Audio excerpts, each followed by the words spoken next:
Before we dive into this story, make sure to like, comment, and subscribe if you enjoy tales where humanity surprises the galaxy.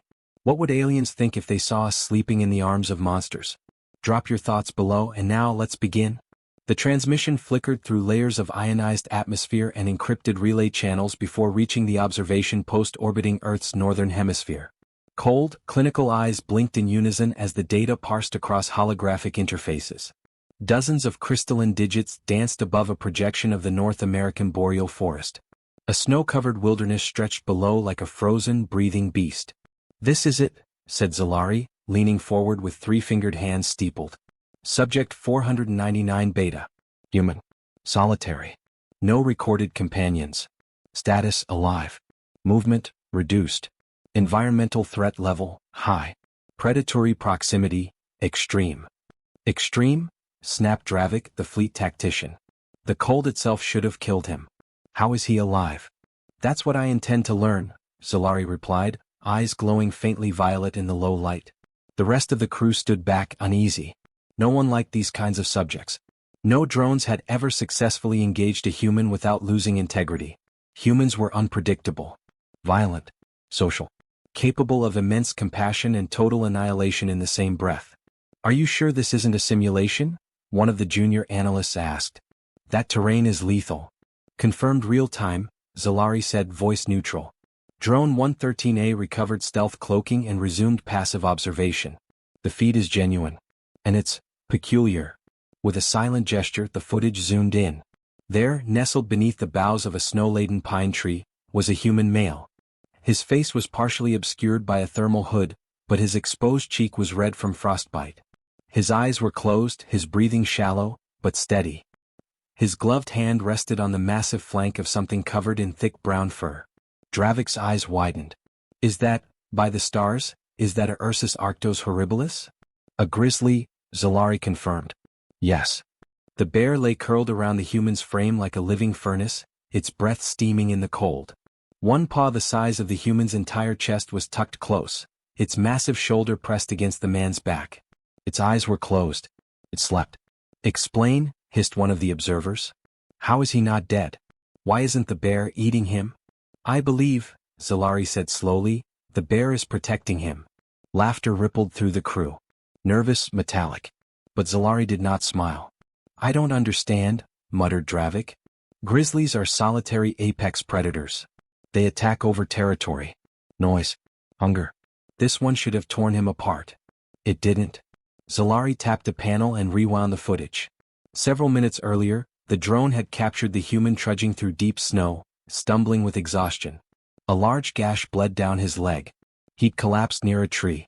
10 minutes passed. Then the bear emerged, lumbering slowly from the woods, sniffing the air. The crew watched in stunned silence as the predator circled the unconscious man once, then laid beside him. Not with aggression, but familiarity. As if it had been looking for him. "This has to be domesticated," someone whispered. Zalari shook his head. "That specimen's behavior doesn't match any known captive animal. No tags. No scars. And more importantly, no sign of conditioning. Could it be a new human tactic?" Dravik asked. "Genetic control? Neural manipulation? Possible. But unlikely. The energy cost alone would be immense, and this is an isolated individual, not military. Perhaps the bear is sick. Scan shows optimal health." Another observer said softly, "Then what is it doing?" Zalari paused the footage at the moment the bear tucked its snout beneath the man's chin. It had exhaled, a slow rumbling huff that misted the air like smoke. The human stirred, murmured something indistinct and turned, wrapping an arm over the bear's broad neck.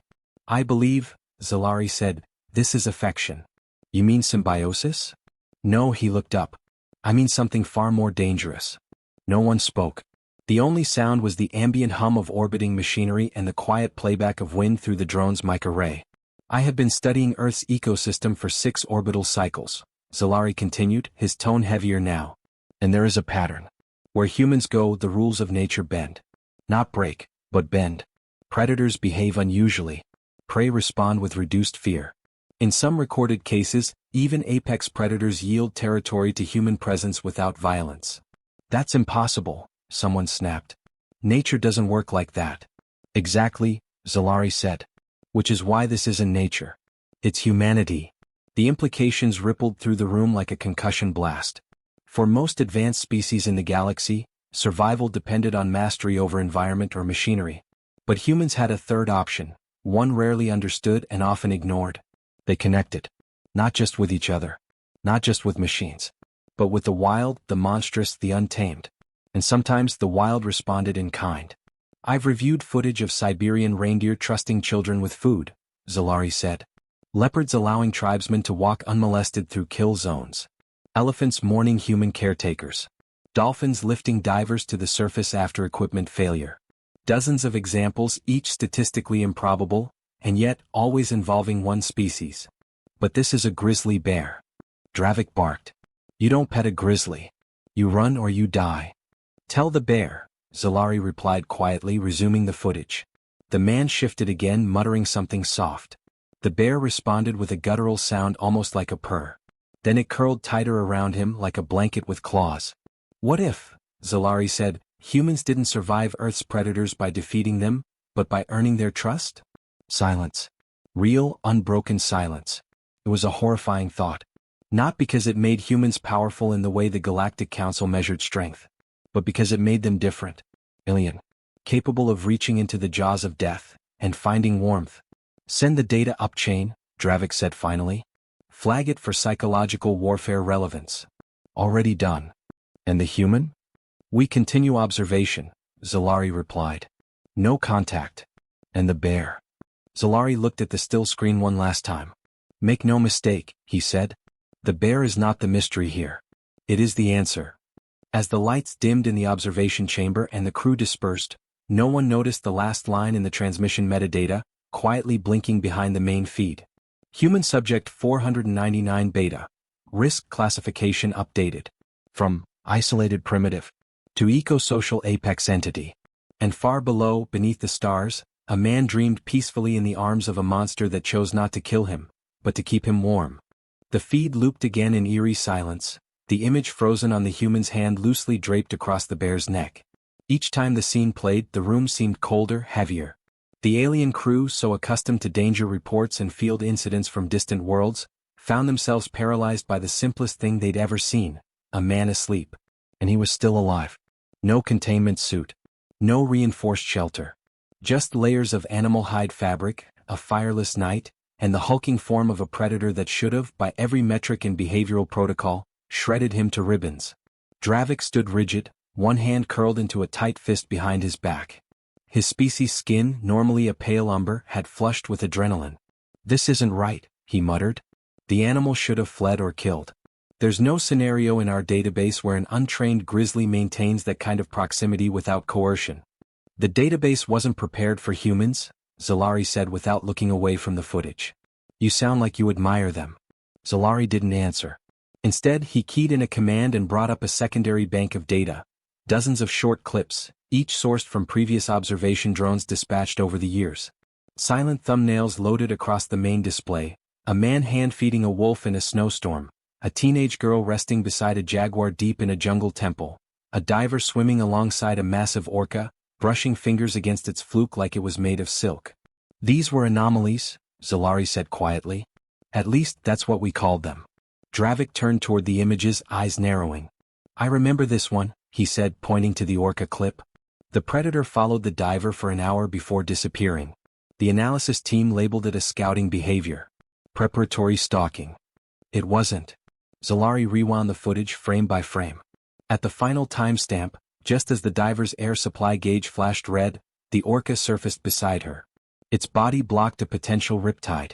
The diver clung to its dorsal ridge and it carried her to shore. Dravik exhaled through gritted teeth. That's not predation. No, Zalari agreed. It's protection. One of the junior analysts stepped forward hesitantly. Could this be genetic manipulation?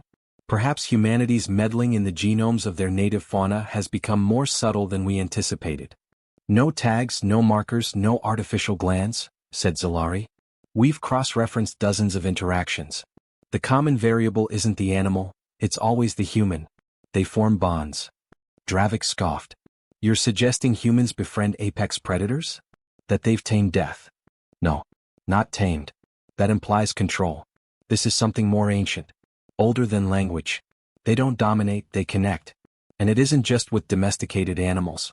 It's with the untamable. Silence returned, thick and stifling. It wasn't fear that bound their tongues now. It was the creeping realization that they were watching a rulebook they'd trusted for generations begin to crumble at the edges. Dravik moved toward the console. Even if that were true, it's a minor adaptation at best. One planet. One species. It doesn't change anything. But it does, said Zalari. You haven't seen the data I pulled from the archival failures. Failures? Our drones, Zalari said. Dozens of them. Crashed. Destroyed. Or simply, vanished. He pulled up a file labeled Unaccounted Incidents, Terran Wildlife. One clip played automatically. A drone flying low above the Alaskan tree line, following a man hauling supplies along a frozen creek. The man stops. Looks up. No weapon. No warning. He whistles once. A white wolf steps into the open. Not toward the man but toward the sky. Seconds later, the drone's feed cuts out in a blur of fur and claws. The room collectively tensed. He used the wolf, one of the crew whispered. He trusted the wolf, Zalari corrected. And it acted on his behalf. Why? Dravik asked. Why would it do that? Because he gave it a reason to. The idea settled in the room like ash after a fire. It was easy to accept domination. Power through fear. Authority through violence. Those could be calculated. Managed. But trust? That was chaos wrapped in skin. Could not be measured. Another analyst hesitantly offered, maybe they're manipulating brainwaves. Emitters. Pheromones. We've checked, said Zalari. No tech. No implants. And not all interactions favor the human. They are still prey. They still bleed. But somehow, a part of Earth's most lethal ecosystem has learned to make exceptions for them. Dravik's voice was lower now, uncertain. Exceptions. Exceptions, Zalari repeated. Mercy. Cooperation. Maybe even affection. He brought up the current footage again. The man in the snow stirred slightly in his sleep. The bear didn't flinch. It shifted its weight carefully, adjusting so that its body better covered the man's exposed limbs. No training. No trigger word. No visible sign of communication. And yet, there was understanding. What are they? Someone asked. Humans? Zalari didn't answer immediately. He watched the screen, his expression unreadable.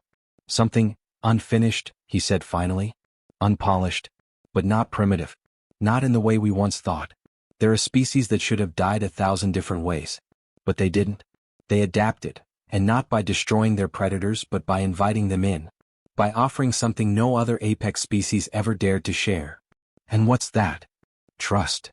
The word hung there like the scent of ozone before a lightning strike. It made no sense. And yet, it explained everything. Zalari closed the loop on the footage and opened a new channel to the Central Galactic Registry. What are you doing? Dravik asked. Updating Earth's classification. To what? Unclear, Zalari murmured. But it will no longer be called a death world because of its predators. He input the following note. Planet 3 Sol System. Species designation, Human Homo sapiens.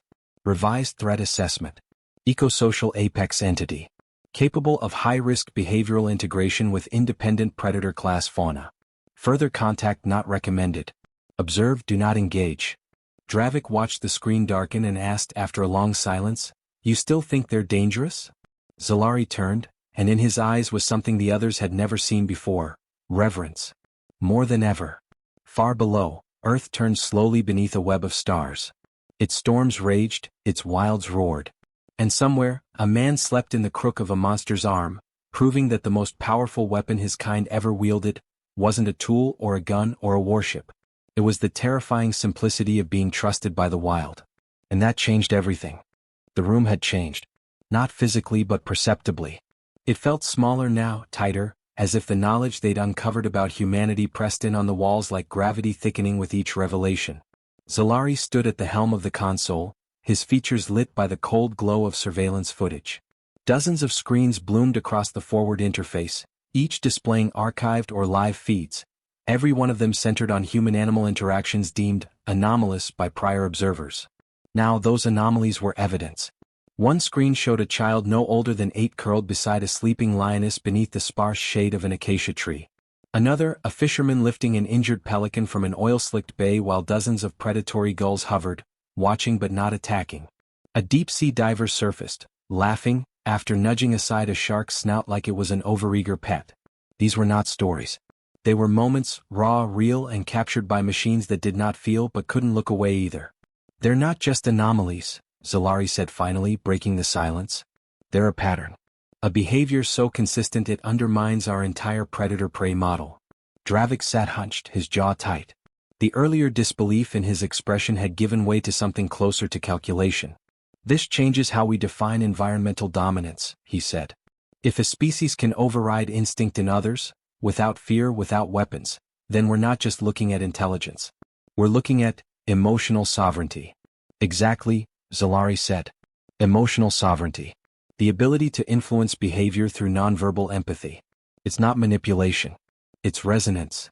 Resonance, one of the analysts echoed, tasting the word like it had thorns. Between species? No. Between life. A new feed loaded, its tag time-stamped from just 2 cycles ago. It was silent footage from a Siberian observation post, long thought corrupted.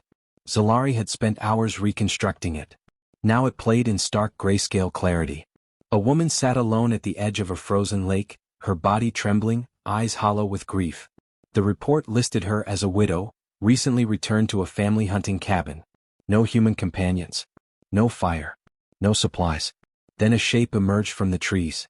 A wolf. Massive, pale-furred, lean with winter hunger. The analysts leaned forward, expecting violence. But there was none. The wolf approached slowly, nose twitching. The woman didn't move. Didn't react. She merely sat, face lifted to the stars. The wolf reached her. Sat down beside her. And then, almost imperceptibly, pressed its body against hers. For warmth. The clip ended there. Her vitals the next day showed improved body temperature and reduced heart rate, Zalari said quietly. The drone didn't intervene. There was no need. Someone whispered, "Why would it do that?" Because, Zalari replied, humans don't merely live on Earth. They've made themselves part of its fabric. Its rhythm. They aren't just apex predators, they're emotional keystones.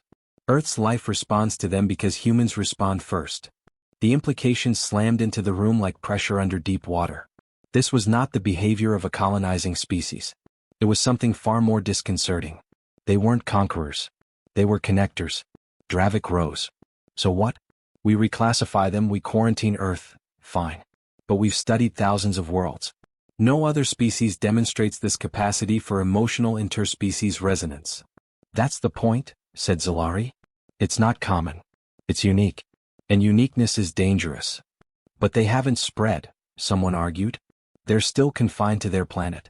They haven't terraformed or corrupted neighboring ecosystems. They don't need to, Zalari said. They carry the effect with them. He brought up a new simulation, classified records from a failed terraforming experiment conducted 20 years ago on a hostile jungle moon. Only one human had been part of the research team. The rest were synthetic biologists from the Ural Dominion. An unexpected solar flare disabled equipment and stranded the team. The moon's native fauna were volatile and hyper-aggressive. The Dominion scientists were wiped out in days. The humans survived for 3 months. When rescue ships arrived, they found him sitting beneath the collapsed husk of a giant fungal tree, carving patterns into a bone flute. Around him, resting in the shade, were 3 of the moon's largest predators. Not dead. Sleeping. Impossible, someone whispered. No, said Zalari. Human. The word rang with new weight. Not a classification. Not a designation. A force. A phenomenon. We've made a mistake, Zalari continued. All of us. We've assumed that Earth's deadliest trait was its environment. Its volcanoes. Its tsunamis. Its apex fauna. But it's none of those things. Dravik looked up. Then what is it? Zalari turned, the monitor light flickering across his face. Its apex species refuses to see the world as an enemy. That is Earth's weapon. Its children befriend the monsters. The silence that followed was not fearful. It was reverent. One of the younger analysts, voice shaking slightly, asked, "Do you believe they know what they're doing?" Some of them, Zalari said. But I think for most, it's instinct. A kind of empathy that runs deeper than language. They grieve with whales. They name crows. They bury dogs like brothers. No tactical advantage. No resource gain. Just connection.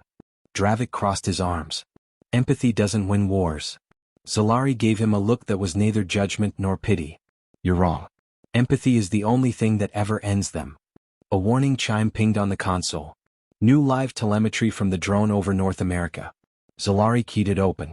The man and the bear had moved. The feed showed them now standing side by side. The bear's nose was twitching toward the wind. The human adjusted his pack and limped toward a rise in the snow.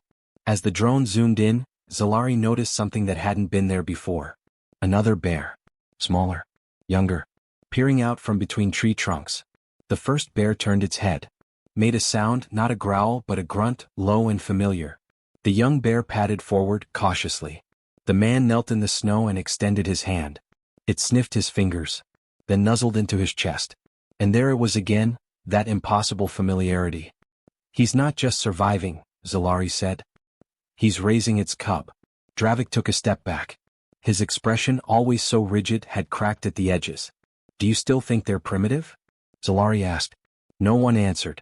Outside the ship, Earth rolled on beneath them, unaware of the council's scrutiny. The clouds swirled. The oceans churned. And somewhere, beneath the storm-blurred canopy of a frozen forest, a man and two bears walked side by side into the snow. One species. Two beasts. No violence. No leashes. Only trust. The decision to summon the council came from Zalari, not command. He made the request through an emergency research override, a rarely used clause that bypassed military protocol. Within an hour, 7 high-ranking science and defense officials from the Galactic Cooperative had joined the orbiting vessel through a secure holographic uplink. They expected a threat assessment.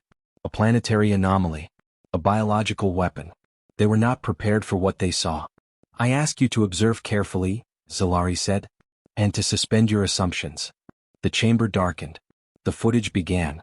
A man, bearded and bruised, walked alone through the forest, accompanied by 2 bears. One full-grown, massive, with a scar across its right shoulder. The other much smaller, unsure of its steps, its pace guided by the rhythm of the man's. The human paused at a clearing. The larger bear moved forward, sniffed the air, then sat, facing outward, guarding them without command. The cub laid at the man's feet. And then the man, without hesitation, removed his coat and placed it over the young bear as night fell. No weapons. No threat displays. Just warmth offered freely. This isn't behavior, Zalari said. It's identity. A long silence passed before Counselor Tarvek leaned forward, his voice slow and uncertain. This is beyond the known models. You imply the human has integrated into the predator's familial structure. Zalari nodded. I believe he has assumed a paternal role. You mean the bear thinks the man is its parent? Another official asked, incredulous. No. I mean the bear knows the man is not one of its kind, and accepts him anyway. A flicker of discomfort passed across the assembled faces. It wasn't the bonding itself that disturbed them. Many species across the stars had instinctive pack or herd alliances. It was the scale, the consistency, and the fact that it wasn't engineered. This is no longer about survival, Zalari said. It's about influence, emotional reach. The humans don't adapt through strength alone. They adapt by becoming wanted. Not just by their own kind, but by the world around them. Dravik, standing silently behind the others, finally stepped forward. He had spent the last few hours watching, not debating. Something in him had shifted. His posture, his tone, the rigid skepticism now hollowed out and replaced with something far quieter. If they can bond with beasts, he said, what happens when they begin bonding with species like ours? Zalari didn't respond immediately. Instead, he brought up a final file, an encrypted case study pulled from a suppressed diplomatic incident nearly 40 years old. A mining accident on a volcanic moon had left a mixed-species crew trapped beneath tons of rock. The survivors reported a human diplomat had remained behind after evacuation protocols were triggered, unwilling to leave injured members of another species, one historically hostile to humans. The human had no weapons, no armor, just his voice. And what he offered, over the hours that followed, was not escape but presence. He sang. He shared his water. He treated wounds with improvised tools. And when the rescue team arrived, he had been embraced, literally, by 2 of the most feared carnivorous species in cooperative space. They had refused to release his body for 6 hours after his death. I read this report, whispered one counselor. It was redacted. They said it was fabricated. It wasn't, said Zalari.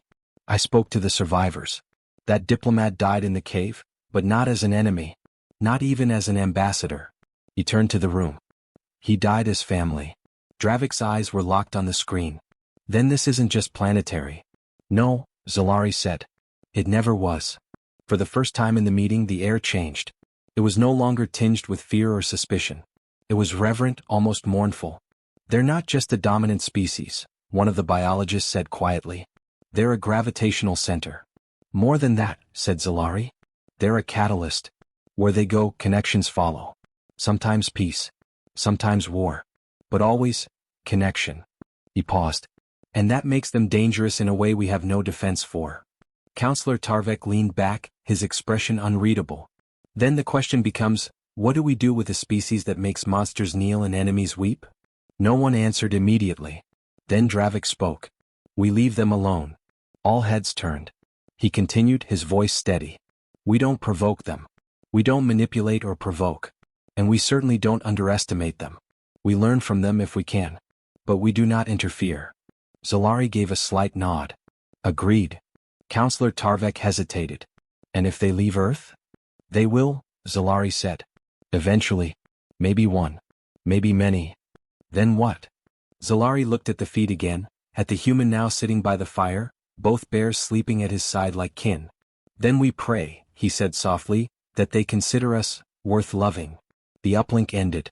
The counselors vanished, their silhouettes dissolving into sparks of light. The room remained still. Hours passed. The observation team began to disperse, quieter now. Change. Only Dravik remained behind with Zalari. He approached slowly, folding his arms as he studied the quiet forest on the screen. You knew all along, he said. Didn't you? Zalari smiled faintly. Not all. But I suspected. Dravik's voice lowered. You weren't afraid of the bear. No, said Zalari. I was afraid of what it meant when it chose not to be afraid. They stood in silence a moment longer. The drone feed caught a moment just before sunrise, the man gently rousing, brushing frost from his beard. The older bear stirred, nudged the man's arm, then rested again. The human didn't move. He simply sat there, silent, still. Not a conqueror. Not a beast. Just a part of the forest. And for the first time in centuries, the two alien observers realized what had always been missing from their models, their doctrines, their understanding of power. Belonging. It wasn't domination that proved superiority. It was being accepted by the wild. By the monstrous. By the forgotten. And by everything else that should have, by every law of nature, refused to hold them close. There was silence in the observation chamber, yet it rang louder than 1,000 spoken words. The final sequence had played. The human man, Elias, sitting at the base of a massive pine, leaning into the warm bulk of the bear curled beside him. The fire had died down to glowing embers. Snow fell around them like a cathedral's blessing. And still he hadn't once flinched, hadn't raised a weapon. He had simply existed in peace, with nature, with danger, with death itself asleep beside him. Lorith finally turned from the display, his silver brows furrowed, throat dry. That was not a fluke. It's not a domestication protocol. That animal is not tamed. No, said Kelvia softly. It chose him. She touched her fingertips to the side of the console. The biological readouts confirmed it. No sedatives, no neural inhibitors, no pheromone masking. The bear was entirely natural. Apex. Wild. And yet, it had bowed to the presence of one man. Not out of fear. Not coercion. Something else. Something they couldn't code into a simulation. I watched the cub nearly bite his hand clean off on day one, murmured Threx, still staring at the looping hologram of Elias reaching out to gently brush snow from the cub's snout. By day 3 it was following him like kin. By day 5, the mother bear brought him food. And by day 10, said Lorith quietly, he gave them his blanket and froze to keep the cub warm. The chamber's silence returned, but this time, it felt like reverence. They had seen the human fight before. Records from past cycles, millennia of violence, of tenacity, of unmatched endurance. But this was something else entirely. To live beside the things others fled. To not merely survive the wild, but to become part of it. To be accepted by the apex predators of Earth not as a threat, not as prey, but as something greater. He doesn't rule through dominance, Kelvier whispered. He rules through understanding, through choice. And they let him. Because he chose to protect them, Threx added. Even when he didn't have to. even when they would have survived without him. Lorith turned slowly. That is power. Not violence. Not fear. Influence without force. And then, as if to prove their thoughts solid, the display shifted. The bear had risen beside Elias in the night, ears twitching. In the distance, something moved in the dark, wolf-like shapes, lean and silent. Predators circling in curiosity or hunger. The bear had stood over Elias. Growled once. The shapes vanished into the forest, their presence never seen again. Elias never even stirred. He had been protected in turn. A being the apex species of Earth would stand guard over, while he slept. Lorith broke the silence. We cannot let the council see this. Kelvier turned sharply. What? If they know, if the Federation sees this footage, they'll change their verdict. Not out of mercy. Out of fear. You're saying we lie? I'm saying, Lorith said gravely, we shield the galaxy from an unstoppable revelation. If they realize humans can do this, bend ecosystems without weaponry, win loyalty without subjugation, every major power will want one. Or worse, they'll try to erase them before it becomes a threat. Threx looked between them, expression tightening. But he's just one man. Then why, Kelvy asked quietly, do I feel like I just saw a myth being born? They turned back to the projection. Elias sat now at the fire again, his breath fogging in the cold. The bear was lying across from him, its massive frame relaxed, eyes closed. The cub slept in his lap. Snow fell gently, like time itself had softened in his presence. And he began to hum. A low human sound. Not words. Not music. But it carried something ancient. Something that made the three alien observers lean closer without realizing it. The hum wasn't a melody. It was a lullaby for the wild. The forest responded. Somewhere in the branches, an owl cooed. In the distance, the river's ice creaked and popped. Wind moved through pine needles like breath through lungs. And Elias sat there, quiet king of the untouched world, never asking for a crown. Send me down, Kelvia said suddenly. Both men turned to her. What? I want to meet him. Just a moment. Scan. A glance. Something. He doesn't know we exist, but I want to stand there. Even from a distance. I want to know what it feels like to be near him. You'll break protocol. I'll risk it. Threx looked at Lorith, whose jaw clenched. But after a long pause he nodded. Cloaked. Non-interference. No contact. And 1 minute only. Understood. Kelvia prepped quickly, heart pounding in a way it hadn't since her initiation cycle. The shuttle dropped her into the treetops, silent as thought. Cloaked in refractive light, she stepped into the snow, her boots soundless, her breath contained. And then she saw him. Elias had fallen asleep again, sitting up, the cub pressed to his chest. The mother bear lay against his back, the living fur of a wall-sized titan. They looked like a scene from ancient legend. Hunter and beast. Protector and kin. No lines between them anymore. Kelvia stared, heart thudding. She could feel it now, that gravity. The unspoken command, not through dominance, but by simply existing without fear. This wasn't conquest. This wasn't even alliance. It was belonging. A snap of a twig beneath her foot made the bear's head rise. For a moment, Kelvier froze. The beast stared straight toward her, through the cloak, through the dark. It saw her. But it didn't rise. It didn't growl.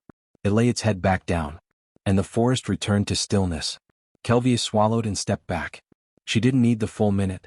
She'd felt what she came to feel. And it had changed her. Back on the ship, she said only one thing as she returned to the console. We can't hide this. Lorith stared at her. They'll weaponize him. Or worship him. Threx exhaled slowly. Or both. The three of them watched the fire burn low again. Elias stirred, stretched, and looked upward through the branches, toward the stars, toward them. Not directly. But somehow, aware. And he smiled. Not a grin. Not arrogance. A soft, human smile. As if he knew he was being watched. As if he understood. And he forgave them for it. Lorith broke. He leaned back and covered his eyes. We've just seen the future of this galaxy. Kelvia looked up slowly. And he's sleeping in the arms of a bear. Threx nodded. Let's hope no one ever tries to wake him the wrong way. Far below, Elias stood and stretched. The cub yawned, blinking snowflakes from its lashes. The mother bear shook herself and looked up at the same stars. And for one final moment, everything, claw, fire, fur, man, breath, was in balance. The forest remained silent. But the stars? The stars had started listening.